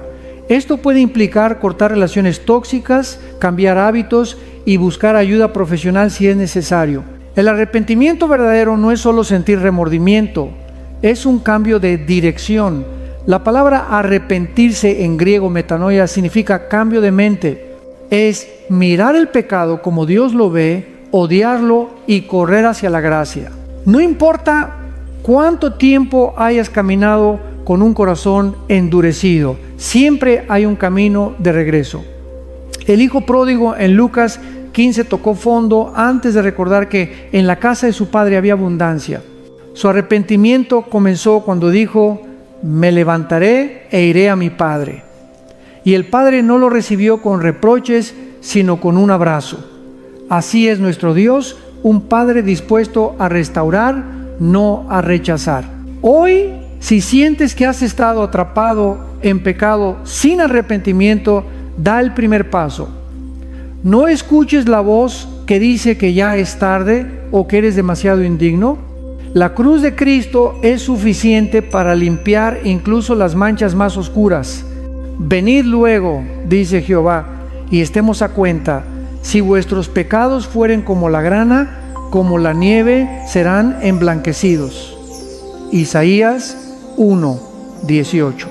El enemigo quiere mantenerte en cadenas. Cristo quiere devolverte la libertad.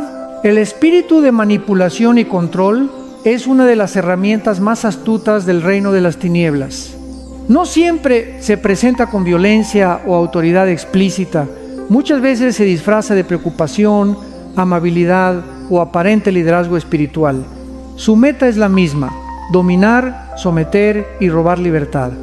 El apóstol Pablo advirtió en Gálatas 5:1: estad pues firmes en la libertad con que Cristo nos hizo libres, y no estéis otra vez sujetos al yugo de esclavitud. Donde hay manipulación, esa libertad comienza a desaparecer. La manipulación es peligrosa porque no siempre es evidente. Se presenta en relaciones familiares, amistades, trabajos, iglesias y hasta en la pareja. Puede tomar diversas formas. Culpa como arma. El manipulador hace sentir a la otra persona responsable de su felicidad o bienestar. Frases como: si me quisieras, harías esto por mí, o después de todo lo que hice por ti, ¿así me pagas?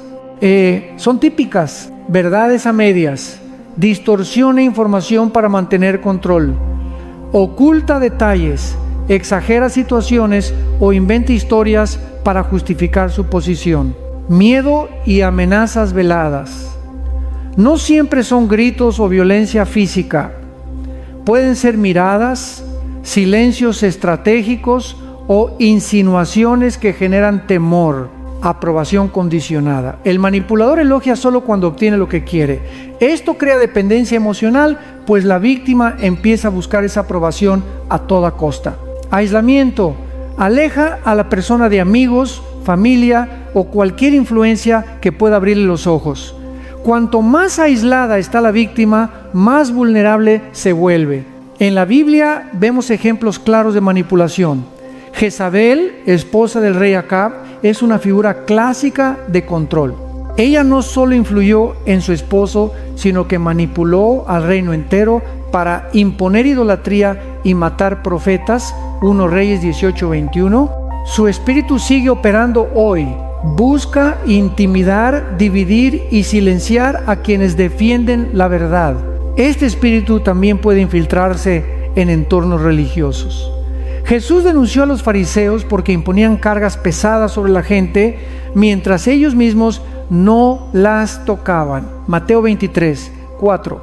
La manipulación espiritual es especialmente peligrosa porque usa el nombre de Dios para controlar. Personas heridas por líderes abusivos muchas veces terminan desconfiando de Dios mismo cuando en realidad Él nunca aprueba ese tipo de trato. María, una joven de 25 años, asistía a una iglesia donde se esperaba obediencia ciega al pastor. Cualquier cuestionamiento era visto como rebeldía. Se le pedía dinero constantemente con promesas de milagros y se le aconsejaba cortar relaciones con familiares no espirituales. Con el tiempo, María cayó en depresión y sintió que no podía tomar ninguna decisión sin permiso. Cuando finalmente salió de ese ambiente y conoció una iglesia sana, descubrió que Dios es un Padre amoroso, no un tirano, y que el liderazgo verdadero sirve en lugar de dominar. En Mateo 20. La manipulación no solo viene de otros, también puede surgir en nosotros mismos. Todos tenemos la tentación de controlar situaciones o personas para sentirnos seguros. Esto puede manifestarse en padres sobreprotectores que asfixian a sus hijos, parejas que usan celos para mantener dependencia o amigos que manipulan emociones para no perder protagonismo. Reconocer esta tendencia en nosotros es crucial para sanar. La palabra nos da principios claros para detectar y vencer el espíritu de manipulación. Discernimiento espiritual. 1 Juan 4. 1 nos llama a probar los espíritus. Esto significa evaluar actitudes y palabras a la luz de la Escritura. No todo lo que parece amor o preocupación lo es. Establecer límites saludables. Proverbios 4:23 dice: sobre toda cosa guardada, guarda tu corazón. Parte de esto es aprender a decir no cuando algo no viene de Dios. Buscar consejo sabio. Muchas veces la manipulación se rompe cuando otra persona de confianza nos ayuda a ver lo que no podíamos ver solos. Identidad en Cristo. Los manipuladores se alimentan del miedo y la inseguridad. Cuando sabemos quiénes somos en Cristo, amados, libres y aceptados, su control pierde fuerza. Perdón y sanidad emocional. El resentimiento hacia manipuladores puede convertirse en otra cadena. Perdonar no significa permitir abuso, sino entregarle a Dios el derecho de justicia. El control y la manipulación son lo opuesto al carácter de Cristo. Jesús es el Señor del universo, pero nunca obligó a nadie a seguirle. Siempre invitó: venid a mí. Mateo 11:28. Él sana, guía y corrige, pero nunca humilla ni manipula. Su espíritu trae convicción, no condenación. Para quienes han vivido bajo manipulación, el camino a la libertad comienza con la verdad. Juan 8:32 promete: conoceréis la verdad y la verdad os hará libres. Reconocer que una relación o sistema es tóxico es el primer paso. Buscar ayuda pastoral sana, consejería profesional y apoyo de una comunidad segura puede traer restauración. Si identificas rasgos de control en ti mismo, la solución es rendición. Pide al Espíritu Santo que sane heridas que te llevaron a controlar. Muchas veces el deseo de controlar nace del miedo al abandono, el rechazo o el fracaso. Cuando entregas esos miedos a Dios, descubres que puedes amar sin dominar, guiar sin imponer y liderar sin manipular. La iglesia debe ser un refugio donde el amor y la libertad florecen, no un lugar de control disfrazado de espiritualidad. El apóstol Pablo escribió: porque no nos ha dado Dios espíritu de cobardía, sino de poder, de amor y de dominio propio. 2 Timoteo 1:7. Ese dominio propio comienza cuando dejamos de intentar controlar a otros y aprendemos a controlar nuestro propio corazón. El espíritu de manipulación y control es fuerte, pero el espíritu de Cristo es más poderoso. Allí donde hay luz, las tinieblas pierden poder. Si hoy sientes que has vivido bajo control abusivo o lo has ejercido sobre otros, este es el momento de traerlo a la cruz. Jesús vino a poner en libertad a los oprimidos. Lucas 4:18. La verdadera autoridad no oprime, libera, no esclaviza, sana, no aplasta, levanta. La autoridad de Cristo es absoluta, eterna e incomparable. Ningún poder humano, espiritual o natural puede igualarla. A diferencia de los líderes terrenales que dependen de ejércitos, riquezas o influencia, la autoridad de Jesús fluye de su identidad como Hijo de Dios.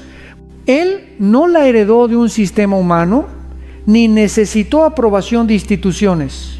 Su autoridad estaba arraigada en su naturaleza divina y respaldada por el poder del Espíritu Santo.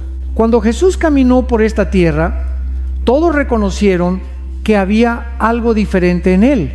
Marcos 1:22 relata: y se admiraban de su doctrina, porque les enseñaba como quien tiene autoridad y no como los escribas. Su enseñanza no era una simple exposición intelectual. Sus palabras llevaban vida. Cuando hablaba, las cadenas espirituales caían, los corazones eran confrontados y la oscuridad retrocedía. Uno de los aspectos más impresionantes de su autoridad fue su dominio sobre las fuerzas espirituales. En Marcos 1:27, después de liberar a un hombre poseído, la multitud exclamó: ¿qué es esto? Una nueva doctrina con autoridad. Aún a los espíritus inmundos manda y le obedecen. Jesús no discutía con los demonios ni realizaba rituales largos. Con una sola orden, ellos huían. Este mismo poder sigue vigente hoy, porque Hebreos 13:8 afirma: Jesucristo es el mismo ayer y hoy y por los siglos. Jesús también mostró su autoridad sobre la naturaleza. Cuando calmó la tormenta con una simple frase: calla, enmudece. Marcos 4:39. Los discípulos quedaron atónitos. ¿Quién es este que aún el viento y el mar le obedecen? Marcos 4:41. Esa escena nos recuerda que no hay circunstancia fuera de su control. Si las fuerzas de la naturaleza obedecen su voz, ¿cuánto más puede Él calmar las tormentas de nuestra vida? Su autoridad se manifestó incluso sobre la enfermedad y la muerte. Tocó a los leprosos y fueron sanados. Habló a los ciegos y vieron. Ordenó a Lázaro que saliera de la tumba y la muerte no pudo retenerlo. Juan 11:43-44. Todo esto apuntaba a una verdad aún más grande: su autoridad sobre el pecado. Cuando dijo al paralítico: tus pecados te son perdonados. Marcos 2:5. Los líderes religiosos se escandalizaron porque sabían que solo Dios podía perdonar pecados. Jesús estaba revelando su verdadera identidad. No solo era un maestro, sino el mismo Hijo de Dios con poder para salvar. La culminación de su autoridad se vio en su muerte y resurrección.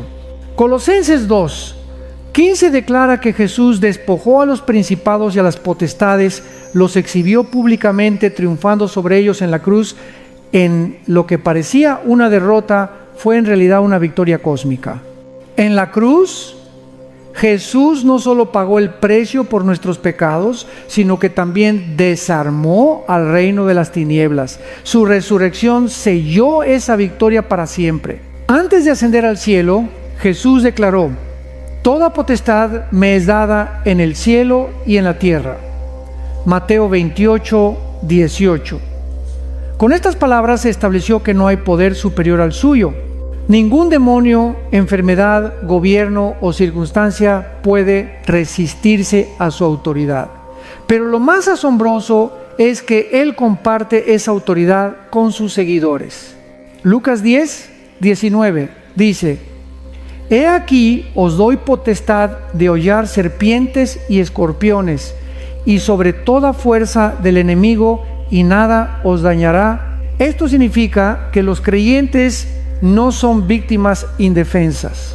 A través de Cristo tenemos autoridad para resistir al diablo, Santiago 4, 7, reprender espíritus malignos, Marcos 16, 17, y caminar en victoria sobre el pecado.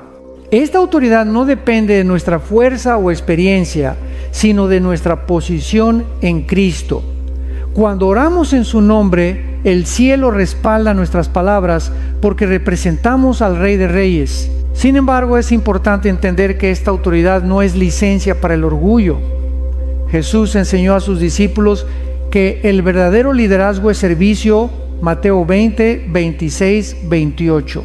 La autoridad espiritual no se usa para controlar o dominar a otros, sino para liberar, sanar y restaurar. El mejor ejemplo es Jesús mismo, quien lavó los pies de sus discípulos. Juan 13, 5. El Rey del universo se inclinó como un siervo, demostrando que la grandeza en el reino de Dios se mide por la humildad. La autoridad de Cristo también nos da seguridad en tiempos de incertidumbre. Cuando enfrentamos ataques espirituales, diagnósticos médicos difíciles o situaciones imposibles, podemos recordar que Jesús tiene la última palabra. Filipenses 2, 9, 11 declara que Dios le dio un nombre sobre todo nombre, y que toda rodilla se doblará y toda lengua confesará que Jesucristo es el Señor. Esto significa que cualquier problema, por grande que parezca, está bajo su dominio. María, una mujer que enfrentaba opresión espiritual severa, testificó de este poder. Por años sufrió pesadillas y ataques inexplicables. Visitó médicos y consejeros, pero nada funcionaba. Un día, un grupo de creyentes oró por ella en el nombre de Jesús y fue libre en un instante. María descubrió que el poder de Cristo no es simbólico, sino real. Desde entonces vive en paz y comparte su testimonio para animar a otros a confiar en el Señor. La autoridad de Jesús también nos equipa para cumplir nuestra misión. No fuimos llamados solo a sobrevivir, sino a avanzar el reino de Dios. Mateo 28, 19, 20 nos envía a ser discípulos de todas las naciones, y esta tarea sería imposible sin su respaldo. Él prometió: He aquí yo estoy con vosotros todos los días, hasta el fin del mundo. Su presencia garantiza que no estamos solos en la batalla. Si hoy sientes que tu vida está fuera de control, recuerda que Cristo sigue sentado en el trono. Su autoridad no disminuye con el tiempo ni depende de las circunstancias. Hebreos 1, 3 dice que Él sustenta todas las cosas con la palabra de su poder. Tu historia, tu futuro y tus batallas están en manos del que gobierna el universo. La invitación es clara: sométete a su señorío. Reconocer su autoridad no es opresivo, sino liberador. Cuando Cristo es Señor, el enemigo pierde terreno, las cadenas se rompen y tu vida encuentra propósito. Filipenses 4, 13 resume esta realidad: todo lo puedo en Cristo que me fortalece. Esta no es solo una frase motivacional, Es una declaración de que el poder y la autoridad de Jesús están disponibles para todo aquel que cree. Los ángeles son uno de los regalos más hermosos y misteriosos de Dios para su pueblo. Aunque a menudo son invisibles, las Escrituras dejan claro que están constantemente activos, cumpliendo misiones de protección, guía y ministración. Hebreos 1:14 nos enseña que son espíritus ministradores enviados para servicio a favor de los que serán herederos de la salvación.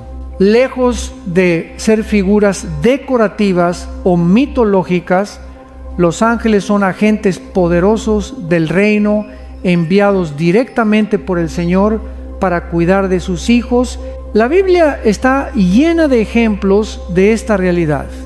En Éxodo 23:20, Dios prometió a Israel: «He aquí yo envío mi ángel delante de ti para que te guarde en el camino y te introduzca en el lugar que yo he preparado».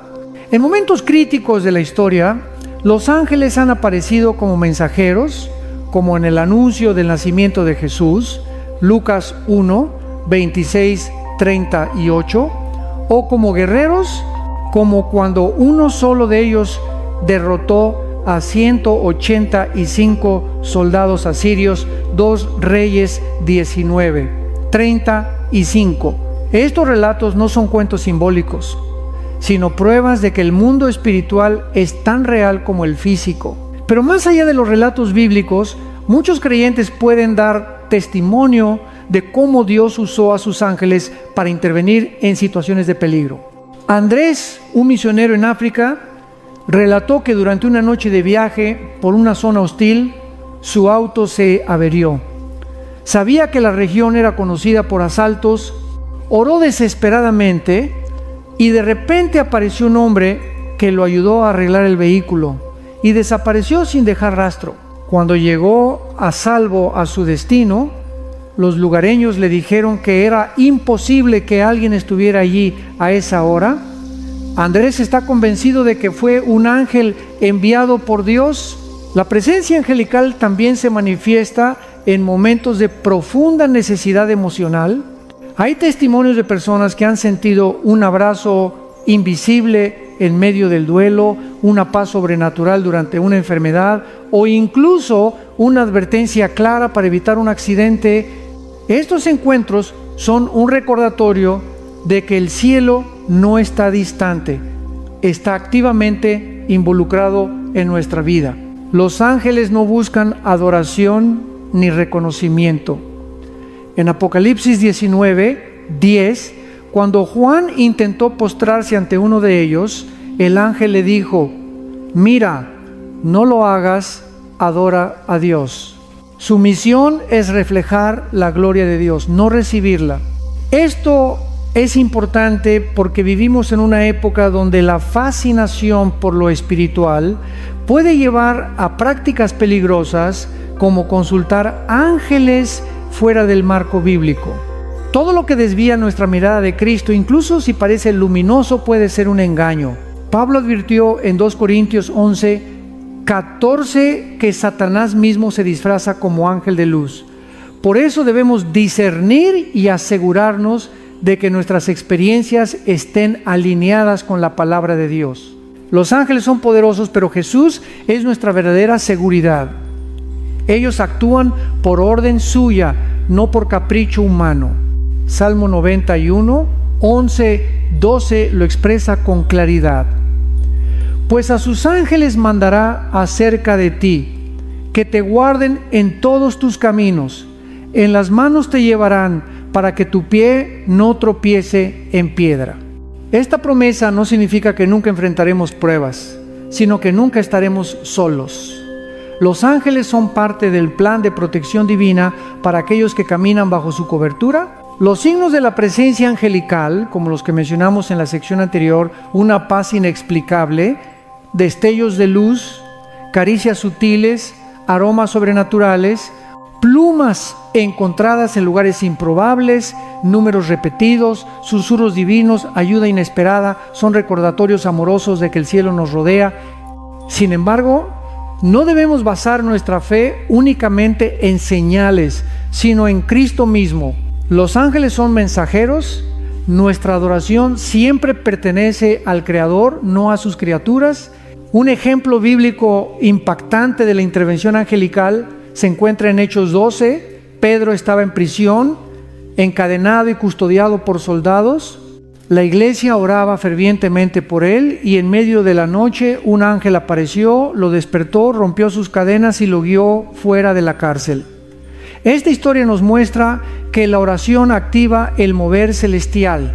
Cuando oramos, desatamos recursos invisibles a nuestro favor. Esto también nos recuerda que el cielo está mucho más activo de lo que imaginamos.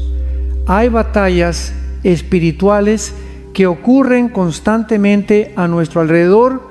Daniel 10 revela que un ángel enviado a responder la oración de Daniel fue retenido durante 21 días por un príncipe demoníaco hasta que Miguel el arcángel intervino.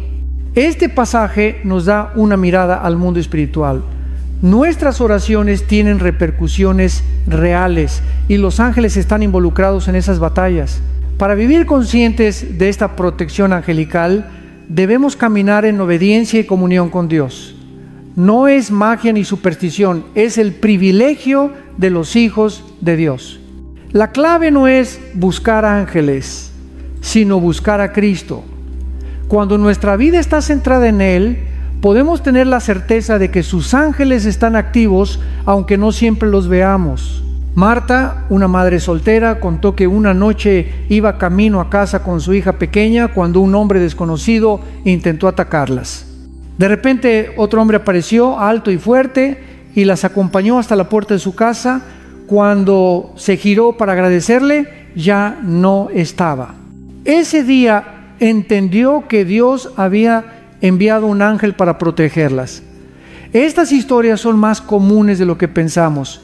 Simplemente no siempre las reconocemos. El libro de Hebreos nos invita a una reflexión poderosa.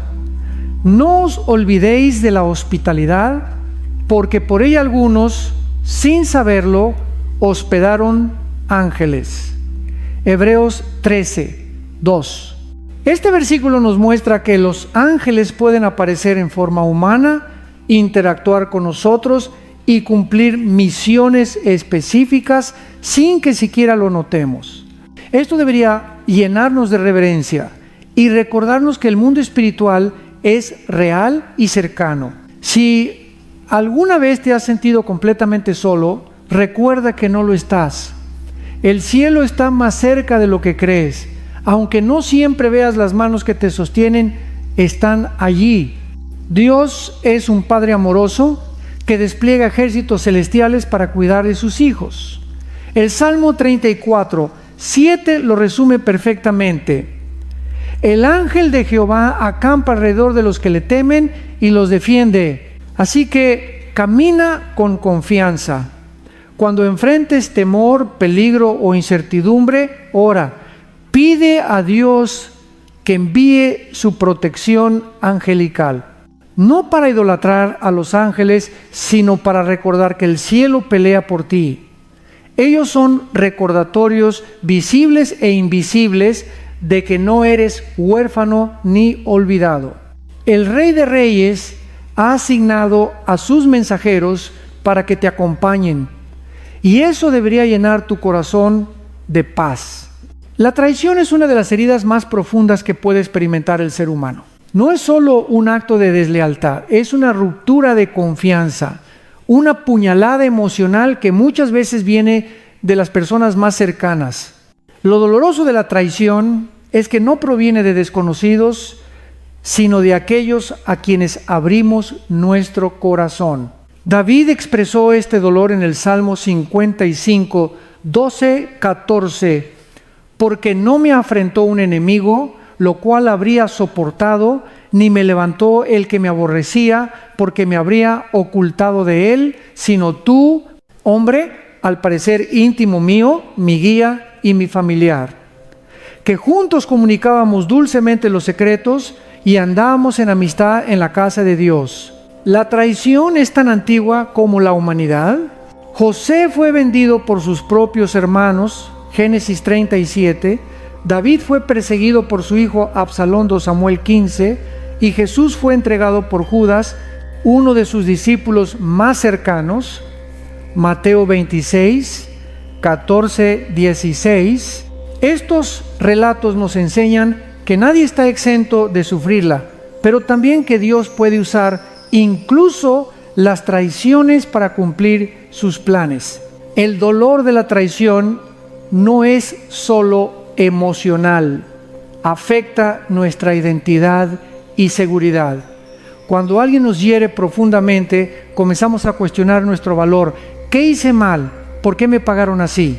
Muchas personas construyen muros emocionales después de una traición, decidiendo nunca volver a confiar. Esto, aunque parece una medida de protección, se convierte en una prisión que nos aísla. Pedro también traicionó a Jesús al negarlo 3 veces. Lucas 22, 60 y 1:62. Sin embargo, el Señor lo restauró con amor. Este detalle es importante. No todos los que nos traicionan permanecen como enemigos. A veces la traición es resultado de miedo, debilidad o ignorancia, y Dios nos llama a perdonar. Perdonar no significa justificar el mal ni ignorar el dolor.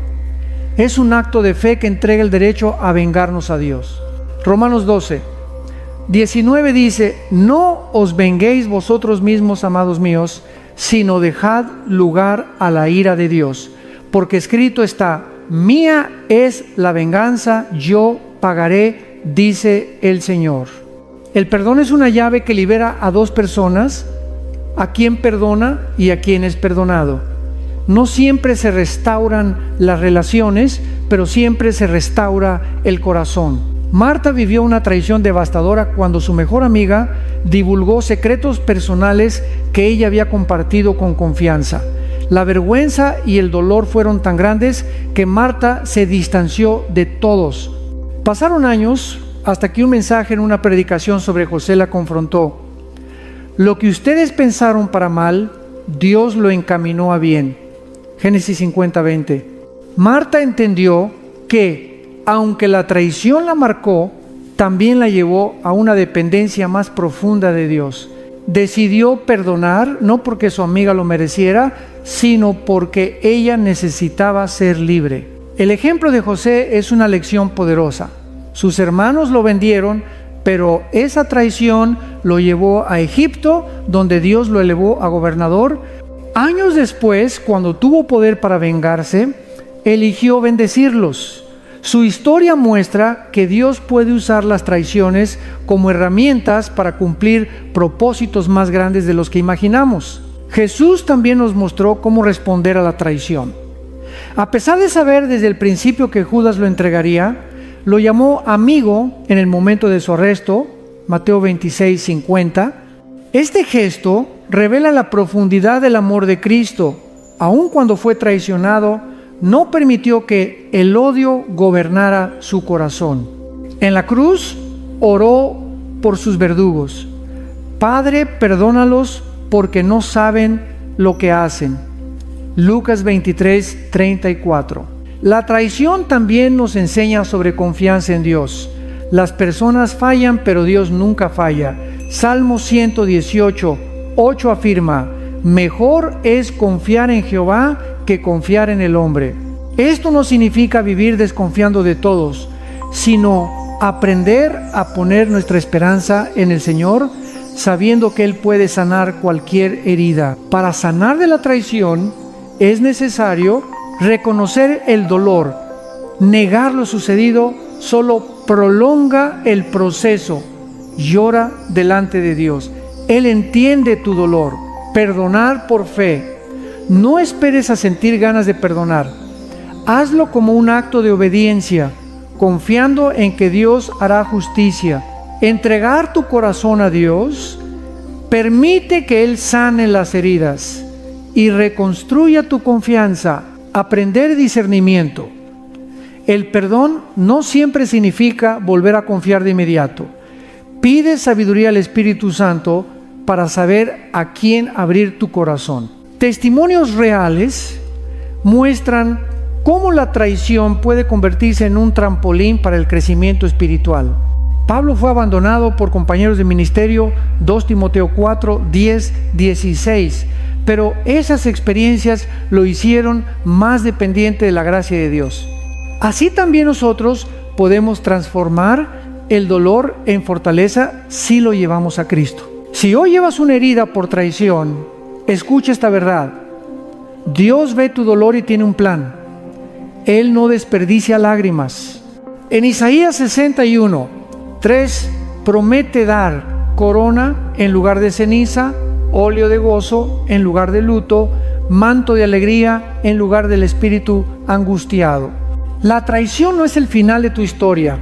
Puede ser el comienzo de una nueva temporada de intimidad con Dios. El enemigo quiere usar la traición para llenarte de amargura, pero el Espíritu Santo quiere usarla para moldear tu carácter. Permite que Él sane tu corazón, que rompa la desconfianza y que te enseñe a amar aun cuando hayas sido herido. Cuando entregas tu dolor a Dios, Él convierte las cicatrices en testimonios. Dios ve todo, nada escapa a su mirada, ni siquiera las cosas que intentamos esconder de nosotros mismos. En un mundo donde las apariencias reinan, donde las redes sociales muestran solo sonrisas y victorias, la palabra nos recuerda que el Señor escudriña los corazones. Jeremías 17, 10. Él ve las lágrimas derramadas en secreto, las noches de insomnio, las heridas ocultas que nadie más nota. Este conocimiento no debe producir miedo, sino consuelo. El Creador del universo conoce cada detalle de tu vida y te ama profundamente. La historia de Agar en Génesis 16 ilustra esta verdad. Una mujer extranjera, maltratada y rechazada, huyó al desierto sintiéndose invisible. Allí un ángel del Señor se le apareció y le habló con ternura. Agar lo llamó El Roi, que significa tú eres el Dios que me ve.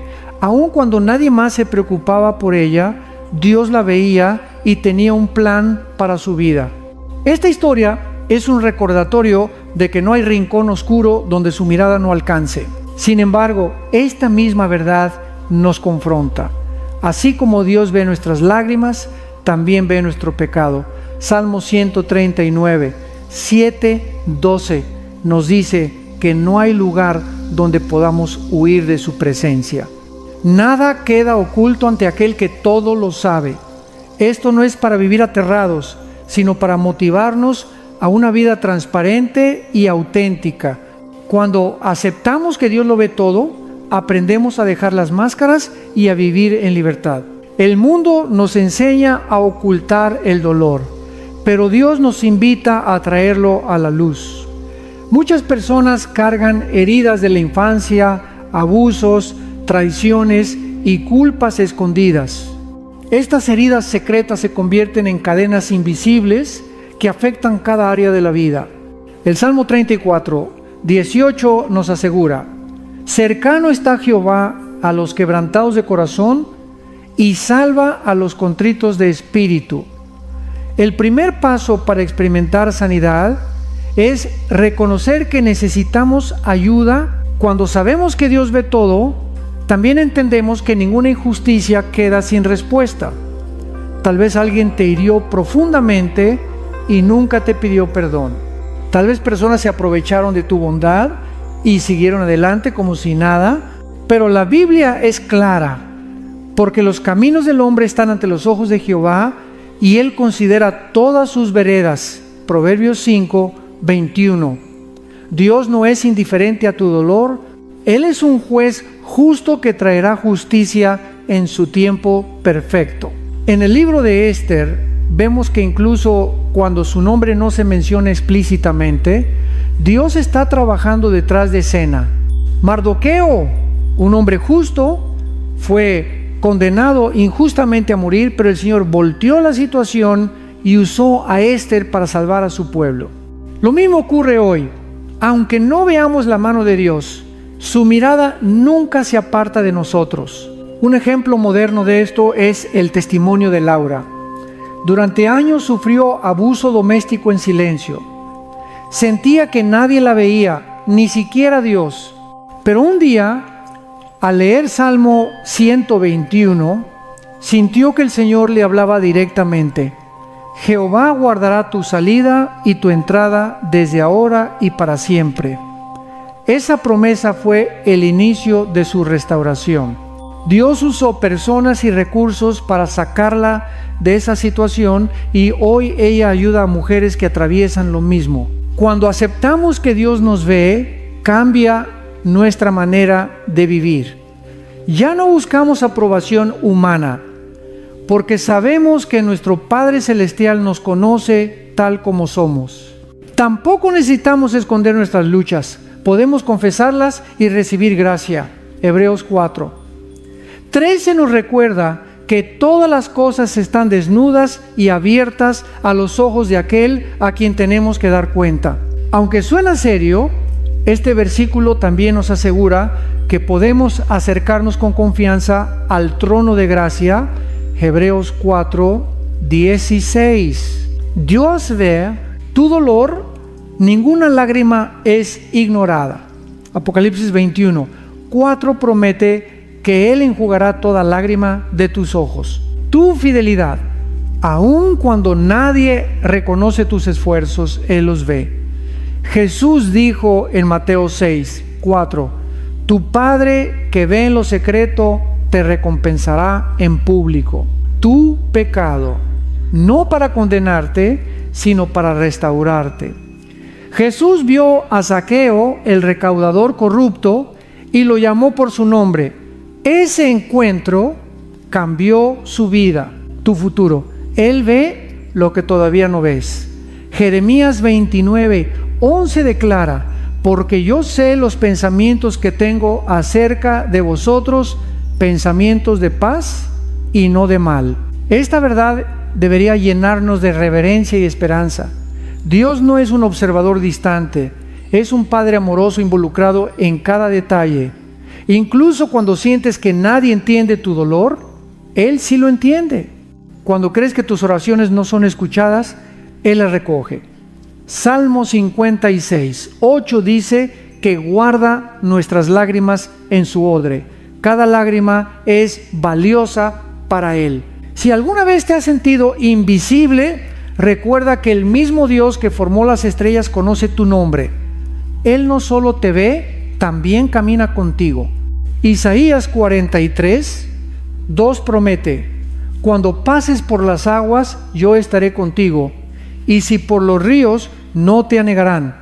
Cuando pases por el fuego, no te quemarás, ni la llama arderá en ti.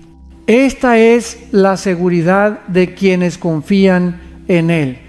No estamos solos, aunque todo parezca oscuro. Hoy es el momento perfecto para abrir tu corazón ante su mirada amorosa. No tienes que esconder tus errores, tus miedos o tus heridas. Jesús murió en la cruz sabiendo exactamente quién eres. Él vio tu pecado, tu dolor y tu futuro, y aún así eligió amarte. Su mirada no es de condenación, sino de gracia. La fidelidad a Dios, incluso en medio del dolor y la incertidumbre, es una de las marcas más poderosas de un creyente verdadero. Ser fiel no significa no sentir miedo ni dolor, sino permanecer firme cuando todo alrededor parece derrumbarse. Es seguir confiando en que el Señor tiene el control, aunque las circunstancias digan lo contrario. Job es un ejemplo vivo de fidelidad. Perdió a sus hijos, su salud y sus bienes, pero nunca maldijo a Dios. En medio de su angustia declaró: Jehová dio y Jehová quitó. Sea el nombre de Jehová bendito. Job 1, 21.